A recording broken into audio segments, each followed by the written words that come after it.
मुझे खुशी है कि देश के कई सरपंचों ने, ग्राम प्रधानों ने भी ये बीड़ा उठा लिया है कि वो अपने गांव में टीबी को समाप्त करके ही रहेंगे। नैनीताल के एक गांव के निक्षय मित्र श्रीमान दिकर सिंह मेवाड़ी जी ने टीबी के 6 मरीजों को गोद लिया है। ऐसे ही किन्नौर की एक ग्राम पंचायत के प्रधान निक्षय मित्र श्रीमान ज्ञान सिंह जी भी अपने ब्लॉक में टीबी मरीजों को हर जरूरी सहायता उपलब्ध कराने में जुटे हैं। भारत को टीबी मुक्त बनाने की मुहिम में हमारे बच्चे और युवा साथी भी पीछे नहीं है। हिमाचल प्रदेश के ऊना की 7 साल की बेटी नलिनी सिंह का कमाल देखिए। बिटिया नलिनी अपनी पॉकेट मनी से टीबी मरीजों की मदद कर रही है। आप जानते हैं कि बच्चों को गुल्लक से कितना प्यार होता है, लेकिन एमपी के कटनी जिले की 13 साल की मीनाक्षी और पश्चिम बंगाल के डायमंड हार्बर के 11 साल के बश्वर मुखर्जी दोनों ही कुछ अलग ही बच्चे हैं। इन दोनों बच्चों ने अपने गुल्लक के पैसे भी टीबी मुक्त भारत के अभियान में लगा दिए हैं। ये सभी उदाहरण भावुकता से भरे होने के साथ ही बहुत प्रेरक भी हैं। कम उम्र में बड़ी सोच रखने वाले इन सभी बच्चों की मैं हृदय से प्रशंसा करता हूं। मेरे प्यारे देशवासियों, हम भारतवासियों का स्वभाव होता है कि हम हमेशा नए विचारों के स्वागत के लिए तैयार रहते हैं। हम अपनी चीजों से प्रेम करते हैं और नई चीजों को आत्मसात भी करते हैं। इसी का एक उदाहरण है जापान की तकनीक मियावाकी।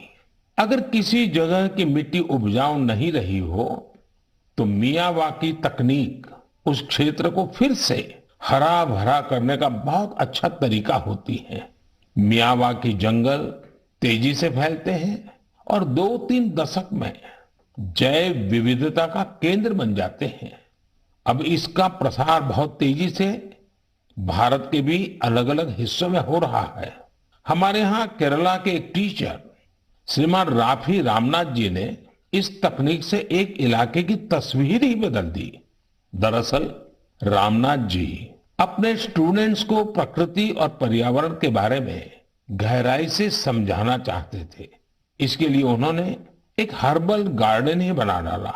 उनका ये गार्डन अब एक बायोडायवर्सिटी जोन बन चुका है। उनकी इस कामयाबी ने उन्हें और भी प्रेरणा दी। इसके बाद राफी जी ने मियावाकी तकनीक से एक मिनी फॉरेस्ट यानी छोटा जंगल और इसे नाम दिया विद्यावनम। अब इतना खूबसूरत नाम तो एक शिक्षक ही रख सकता है, विद्यावनम। रामनाथ जी के इस विद्यावनम में छोटी सी जगह में 115 वैरायटीज के 450 से अधिक पेड़ लगाए गए। उनके स्टूडेंट्स भी इनके रखरखाव में उनका हाथ बटाते हैं। इस खूबसूरत जगह को देखने के लिए आसपास के स्कूली बच्चे, आम नागरिक काफी भीड़ उमड़ती है। मियावाकी जंगलों को किसी भी जगह, यहां तक कि शहरों में भी आसानी से उगाया जा सकता है। कुछ समय पहले ही मैंने गुजरात में केवड़िया एकता नगर में मियावाकी फॉरेस्ट का उद्घाटन किया था। कच्छ में भी 2001 के भूकंप में मारे गए लोगों की याद में मियावाकी पद्धति से स्मृति वन बनाया गया है। कच्छ जैसी जगह पर इसका सफल होना ये बताता है कि मुश्किल से मुश्किल प्राकृतिक परिवेश में भी ये तकनीक कितनी प्रभावी है। इसी तरह अंबाजी और पावागढ़ में भी मियावाकी मेथड से पौधे लगाए गए हैं। मुझे पता चला है कि लखनऊ के अलीगंज में भी एक मियावाकी उद्यान तैयार किया जा रहा है। पिछले 4 साल में मुंबई और उसके आसपास के इलाकों में ऐसे 60 से ज्यादा जंगलों पर काम किया गया है। अब तो ये टेक्निक पूरी दुनिया में पसंद की जा रही है। सिंगापुर, पेरिस, ऑस्ट्रेलिया, मलेशिया जैसे कितने ही देशों में इसका बड़े पैमाने पर उपयोग हो रहा है। मैं देशवासियों से, खासकर शहरों में रहने वाले लोगों से आग्रह करूंगा कि वे मियावाकी पद्धति के बारे में जरूर जानने का प्रयास करें। इसके जरिए आप अपनी धरती और प्रकृति को हरा भरा और स्वच्छ बनाने में अमूल्य योगदान दे सकते हैं। मेरे प्यारे देशवासियों, आजकल हमारे देश में जम्मू कश्मीर की खूब चर्चा होती है, कभी बढ़ते पर्यटन के कारण तो कभी G20 के शानदार आयोजनों के कारण। कुछ समय पहले मैंने मन की बात में आपको बताया था कि कैसे कश्मीर के नादरू देश के बाहर भी पसंद किए जा रहे हैं।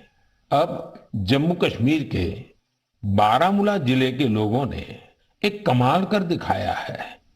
बारामूला में खेतीबाड़ी तो काफी समय से होती है, लेकिन यहाँ दूध की कमी रहती थी। बारामूला के लोगों ने इस चुनौती को एक अवसर के रूप में लिया। यहाँ बड़ी संख्या में लोगों ने डेयरी का काम शुरू किया। इस काम में सबसे आगे यहाँ की महिलाएं आई, जैसे कि एक बहन है इशरत नबी।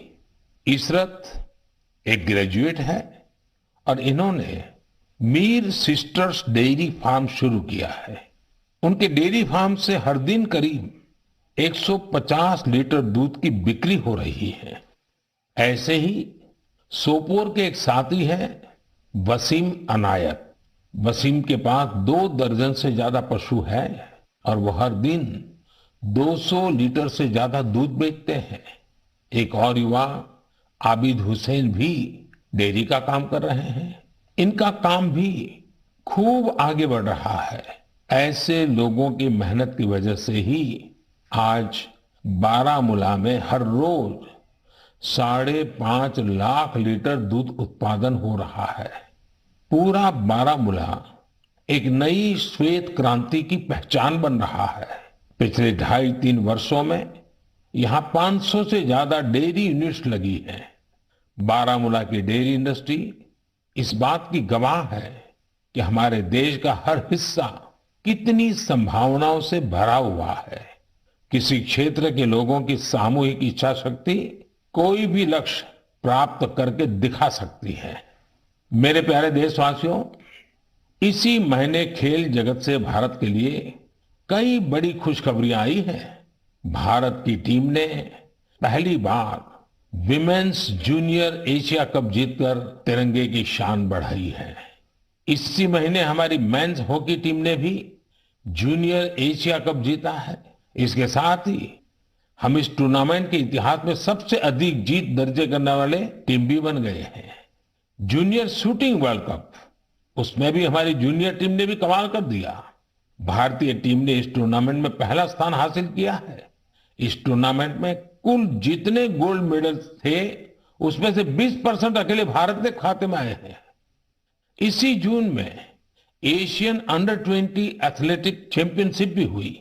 इसमें भारत पदक तालिका में 45 देशों में टॉप 3 में रहा।